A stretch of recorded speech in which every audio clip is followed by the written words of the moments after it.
आभास कहाँ से आते हैं? जब विचार या अवधारणाएं किसी के दिमाग में कौंधते हैं, जिसे लोकप्रिय भाषा में आभास कहा जाता है, तो इनमें से किसी एक या एक से अधिक स्रोतों से आते हैं। नमस्कार दोस्तों, आप सुन रहे हैं सोचिए और अमीर बनिए बाय नेपोलियन हिल। इसके पहले जो मैंने पार्ट स्टार्ट किया था, सेक्स रूपांतरण का रहस्य, यह पार्ट उसी के पार्ट के आगे का पार्ट है। नंबर एक, अनंत प्रज्ञा। नंबर दो, अवचेतन मस्तिष्क, जहाँ पांचों इंद्रियों द्वारा मस्तिष्क तक पहुंच सारी छवियां और विचार संवेग रिकॉर्ड है। नंबर तीन, किसी अन्य व्यक्ति के मस्तिष्क से निकला कोई विचार या सचेतन विचार के माध्यम से प्राप्त विचार या अवधारणा की तस्वीर किसी अन्य व्यक्ति के अवचेतन स्टोर हाउस से। ये चौथे नंबर का था। कोई अन्य ज्ञात स्रोत नहीं है जहां से प्रेरक विचार या आभास प्राप्त किए जा सके। जब मस्तिष्क के एक्शन को 10 मस्तिष्क आवेगों में से एक या एक से अधिक आवेग द्वारा प्रेरित किया जाता है, तो इससे व्यक्ति पर यह प्रभाव पड़ता है कि वो सामान्य विचार के क्षितिज से ऊपर उठ जाता है। इससे व्यक्ति को वह दूरी, स्कोप और विचारों की वह गुणवत्ता हासिल हो जाती है जो निचले स्तर पर उपलब्ध नहीं थे। जैसे कि जब कोई बिजनेस या प्रोफेशनल रूटीन की समस्याओं के समाधान में संलग्न हो।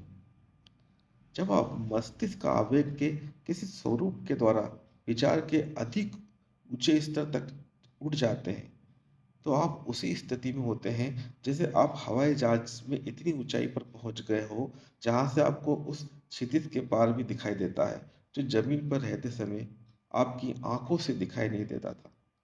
यही नहीं, विचार के इस अधिक उच्च स्तर पर व्यक्ति किसी आवेग के द्वारा बाधा या बंधन महसूस नहीं करता, जो उस समय महसूस होते हैं जब वह तीन मूलभूत आवश्यकताओं जैसे भोजन, वस्त्र और आवास आवास को हासिल करने की समस्याओं से जूझता है। वह विचार के एक ऐसे संसार में है जिसमें साधारण रोजमर्रा के विचार प्रभावी ढंग से हटा दिए गए हैं। जिस तरह से हवाई जहाज में ऊपर उठने पर पहाड़ और घाटियों और भौतिक दृष्टि की अन्य सीमाएं हट जाती हैं। विचार के इस उच्चतर स्तर पर मस्तिष्क की रचनात्मक शक्ति को कार्य की स्वतंत्रता मिल जाती है। छठी इंद्रिय के काम करने के लिए रास्ता साफ हो जाता है। यह उन विचारों के प्रति ग्रहणशील हो जाती है जो व्यक्ति किसी अन्य परिस्थिति द्वारा नहीं पहुंच सकते। छठी इंद्री वह शक्ति है जो एक जीनियस और एक सामान्य व्यक्ति में अंतर को स्पष्ट करती है। रचनात्मक शक्ति को विकसित करना।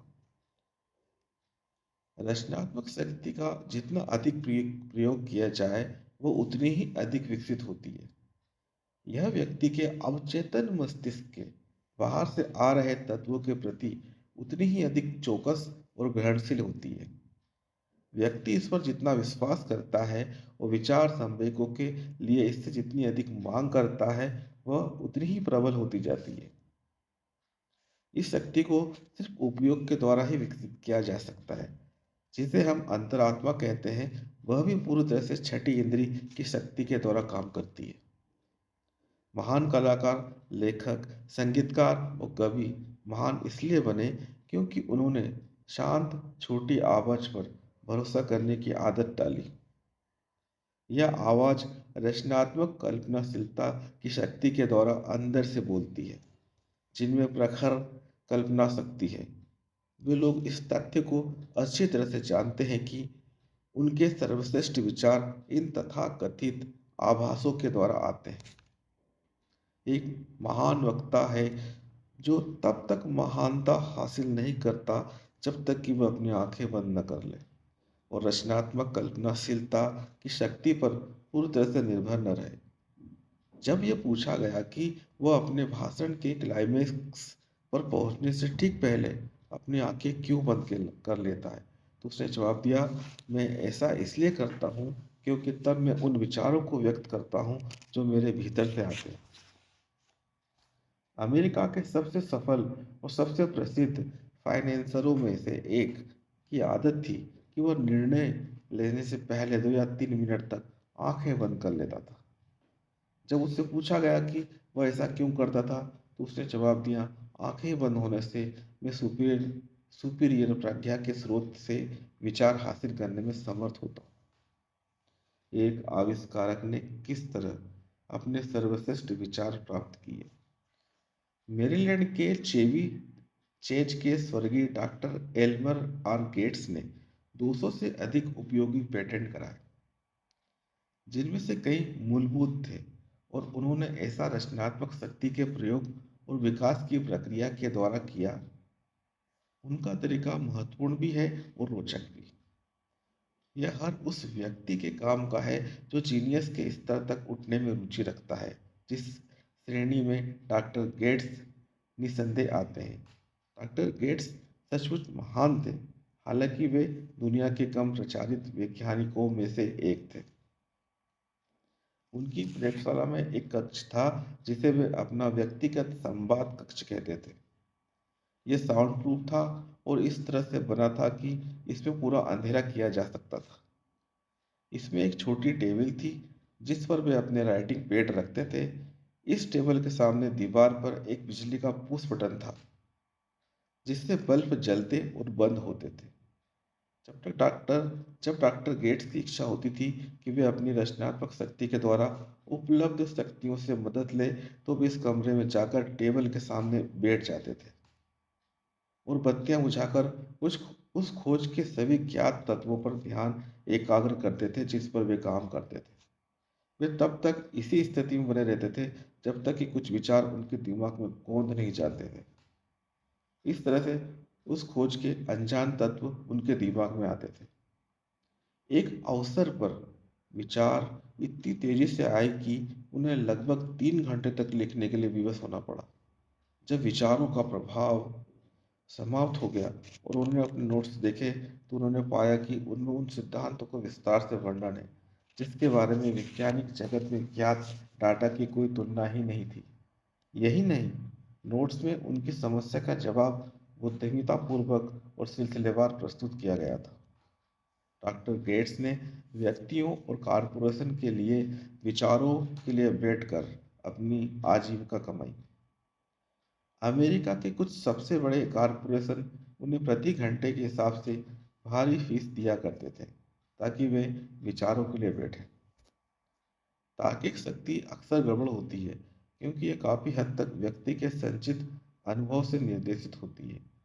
अनुभव के द्वारा ज्ञात सारा ज्ञान सही नहीं होता।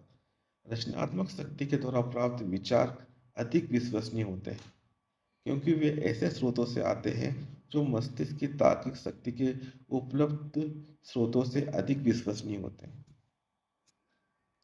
जीनियसों के द्वारा प्रयुक्त तरीके अब आपके लिए उपलब्ध हैं। जीनियस और साधारण क्रैंक आविष्कारक में सबसे बड़ा अंतर यह है कि जीनियस अपनी रचनात्मक कल्पना शक्ति के द्वारा काम करता है, जबकि साधारण व्यक्ति इस शक्ति के बारे में कुछ नहीं जानता। वैज्ञानिक आविष्कारक संश्लिष्ट और रचनात्मक दोनों ही तरह की कल्पना शक्तियों का प्रयोग कर सकता है। उदाहरण के तौर पर एक वैज्ञानिक आविष्कारक को आविष्कारक कोई खोज शुरू करता है तो वो संश्लिष्ट शक्ति मतलब तार्किक शक्ति द्वारा अनुभव के माध्यम से संचित अपने ज्ञात विचारों या सिद्धांतों को इकट्ठा और संगठित कर लेता है। अगर उसे लगता है कि यह संचित ज्ञान उसके आविष्कार के लिए पर्याप्त नहीं है, तो ज्ञान के उन स्रोतों का सहारा लेता है जो उसकी रचनात्मक शक्ति के प्रयोग द्वारा उसके लिए उपलब्ध है। वह तरीका जिसके द्वारा वह ऐसा करता है हर व्यक्ति के साथ बदलता है, परंतु यह उसकी तकनीक का सार है। नंबर एक, वह अपने मस्तिष्क को प्रेरित करता है ताकि यह सामान्य से अधिक ऊंचे स्तर पर काम करे, और इसके लिए वह 10 मस्तिष्क आवेगों में से एक या इससे अधिक का या अपनी पसंद के किसी अन्य आवेग का प्रयोग कर सकता है। नंबर दो, वह अपने आविष्कार के सभी ज्ञात तत्वों पर ध्यान एकाग्र करता है और अपने दिमाग में आविष्कार से संबंधित सभी अज्ञात तत्वों की एक पूरी तस्वीर बना लेता है। वह इस तस्वीर को अपने मस्तिष्क में रखता है जब तक कि यह अपने यह अवचेतन मस्तिष्क द्वारा पकड़ न ली जाए और फिर वह अपने दिमाग से सारे विचारों को साफ कर देता है और इंतजार करता है कि उत्तर उसके दिमाग में कूद जाएंगे। कई बार परिणाम निश्चित और तत्काल होते हैं, बाकी समय परिणाम नकारात्मक होते हैं जो छठी इंद्री या रचनात्मक शक्ति के विकास की अवस्था पर निर्भर करते हैं। एडिसन ने बिजली के बल्ब को बनाने के लिए अपनी कल्पना की संश्लिष्ट शक्ति के द्वारा 10,000 से अधिक विचार संयोजन किए। फिर भी रचनात्मक शक्ति के द्वारा विश्वसनीय स्रोत से जुड़े और उन्हें अपनी समस्या का समाधान मिल गया, जिससे वे बल्ब बना पाए। फोनोग्राफ बनाते समय भी उनका यही अनुभव था। काफी विश्वसनीय प्रमाण है कि रचनात्मक कल्पनाशीलता की शक्ति का अस्तित्व है। यह प्रमाण उन लोगों के सटीक विश्लेषण से उपलब्ध है जो विभिन्न क्षेत्रों में लीडर बनते हैं। हालांकि उन्हें अधिक शिक्षा का लाभ नहीं मिला, लेकिन महान लीडर के प्रसिद्ध उदाहरण हैं जिन्होंने रचनात्मक कल्पनाशीलता की शक्ति के प्रयोग द्वारा महानता हासिल की। उन्होंने इस शक्ति को प्रेम के आवेग के परिणाम स्वरूप खोजा, जिसका अनुभव उन्हें एन टुटलेज से मिलने के बाद हुआ। जीनियस के स्रोत के अध्ययन के संबंध से ये सर्वाधिक महत्व का वक्तव्य है। ये वीडियो यहीं तक है। इसके आगे का पार्ट मैं नेक्स्ट वीडियो में लेके आऊँगा। कृपया करके आप मेरे चैनल को सब्सक्राइब करें। आपको आपने मेरे चैनल को सुना, उसके लिए आपका बहुत बहुत धन्यवाद। आपका दिन शुभ रहे।